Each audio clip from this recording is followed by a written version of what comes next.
Além da microcefalia, outra preocupação em relação ao vírus da Zika é a síndrome de Guillain-Barré, que afeta o sistema neurológico. A gente conheceu uma moradora de Pinheiral que está passando por esse problema e aqui ainda tem as informações. Pois é, Priscila, ela teve o vírus da Zika e depois começou a ter os sintomas da síndrome. Está em tratamento para se recuperar da doença, que fez ela perder os movimentos dos braços e das pernas e causou também problemas na fala. Vamos ver. Bastou um mosquito para a vida dessa senhora mudar de uma hora para outra. Sempre ativa há 7 meses, Dona Edilena passou a depender de cadeira de rodas. No início de maio ela teve Zika e em poucas semanas o quadro começou a piorar. Dor nas articulações, assim, desânimo. É isso que eu senti. 15 dias depois que eu largou da Zika. Aí eu comecei com dor no estômago, aí eu deitei, aí quando eu levantei eu senti tonturas, não andava mais, nem sentava direito. Aí falaram que podia ser o labirintite, começaram a me levar a fazer vários exames. As dores ficaram cada vez mais fortes e o corpo parecia não querer mais funcionar. A família começou então uma peregrinação para tentar descobrir o que estava acontecendo. Foram mais de 3 meses até que veio o diagnóstico. Síndrome de Guillain-Barré, uma doença autoimune que afeta o sistema nervoso. Nesse período muito desesperador, porque você querendo diagnosticar e ela apresentando sintomas de piora, e você sem destino nenhum, sem encontrar um diagnóstico fechado que levasse ao início do tratamento. Então, até chegar, nós passamos por vários especialistas, que chegamos ao diagnóstico, 9 especialistas. Agora ela faz tratamento com uma neurologista, além de ser acompanhada em casa por psicólogas, nutricionistas e outros profissionais de saúde. E olha, a melhora no quadro dela já é animadora. Hoje já mexo com os dedos, já levo o braço até a cabeça, já cruzo as pernas que eu não precisava, já falo melhor, que eu falava muito enrolado.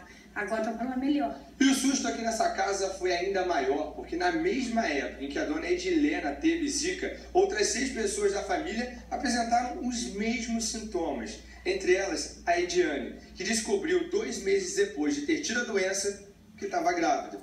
Hoje os cuidados são multiplicados por 2, ou melhor, por 3, já que o Enzo está a caminho. Saudável, para a alegria principalmente da vovó ansiosa. Estou apostando nele para trazer mais confiança e ela acreditar na melhora. Tem que melhorar, né? Vou olhar o netinho, né? Pois é, para a gente entender melhor então essa síndrome de Guillain-Barré, eu recebo aqui no estúdio do RJ a neurologista Renata Lengruber. Se você tem dúvidas, manda então para a gente pelo telefone ou pela internet. Boa tarde. Obrigada pela presença aqui hoje. A gente tem ouvido falar com mais frequência dessa síndrome por causa da relação da doença com o Zika vírus. Então, para começar, doutora, explica para a gente um pouco das causas, então, dessa síndrome. Quais podem ser as causas? A síndrome de Guillain-Barré é uma doença autoimune. Na verdade, o sistema imunológico da gente, ele é responsável pela defesa do nosso organismo contra vírus e bactérias, E essa defesa, muitas vezes, ela de alguma forma ela vai produzir anticorpos contra, na verdade, uma substância que reveste o nervo, que é a mielina. A causa, na verdade, a gente não consegue identificar muito bem, porque a gente sabe que muitos pacientes, antes do início dos sintomas, eles apresentam 2 ou 3 semanas antes do início dos sintomas um quadro de uma doença aguda viral ou bacteriana que precede o início dos sintomas. Quer dizer, não se sabe ao certo ainda o porquê, enfim, essa ligação com o vírus da Zika? Não, não com relação ao vírus da Zika. Não é com relação na verdade, ao vírus. Isso.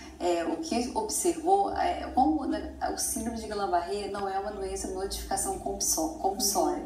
Observou que no último ano, em relação ao ano de 2014, houve um aumento de 30% nas internações hospitalares e 8% dos os atendimentos ambulatoriais do diagnóstico da síndrome de Guillain-Barré.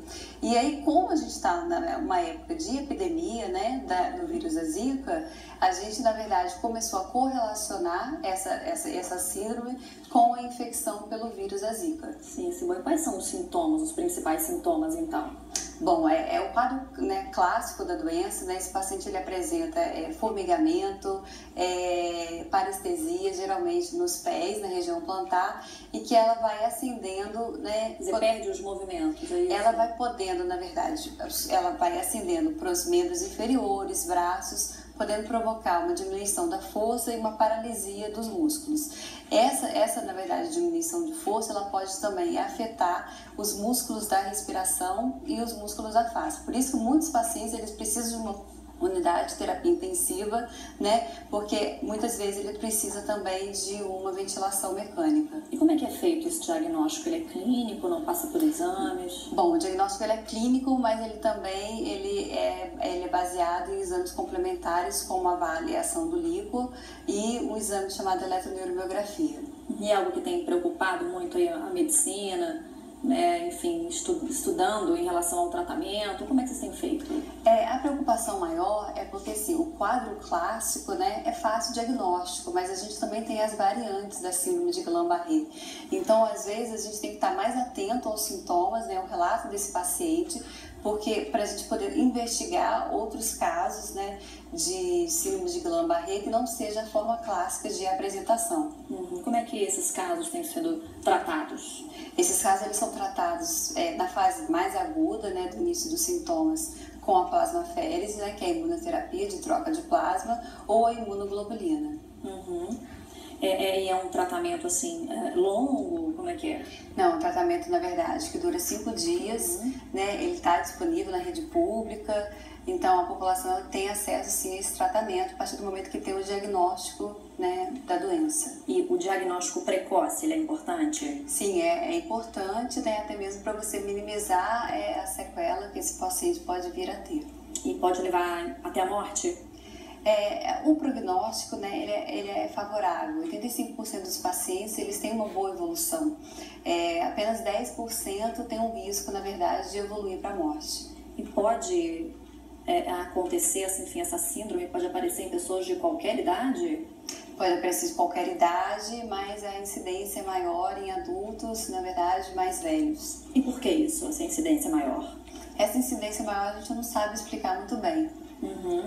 Mas é o que tem acontecido, então. É o que tem acontecido. E aí, o que a senhora deixaria como orientação, então, para a gente encerrar aqui a nossa entrevista, já que é algo que preocupa, claro, toda a população, né? Como a gente não tem como prevenir, né, a síndrome, na verdade, a gente tem que estar atenta aí aos cuidados, né, gerais de prevenção ao principal vetor, né, que é o Aedes aegypti. Então, tá buscando, na verdade, os cuidados em casa para a gente poder estar eliminando o foco. Tá certo, doutora. Obrigada pela presença aqui, pelos esclarecimentos e uma boa tarde.